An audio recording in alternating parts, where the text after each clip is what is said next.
Guys, let's have a look at how to group layers in Procreate. Let's dive right in. First of all, tap on the layers icon in the upper right corner of the screen. Then here on the right side, select all the layers that you would like to put into a group. In order to do this, you need to know how to select multiple layers in Procreate, and here's how you do it. Well, at the current moment, just layer 30 here is selected. Now to select more layers, all you need to do is to swipe these additional layers to the right, just like this, and these are then selected as well.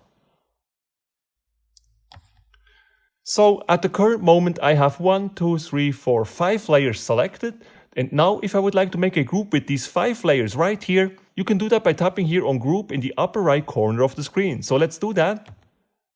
And this will then create a new group right here containing our 5 layers. Now to rename this group, which is currently just named new group, simply double tap on where it says new group and then tap on rename. If the keyboard is not popping up, just tap on new group here with your finger and then the keyboard should actually pop up. Then you can simply type in the new group name.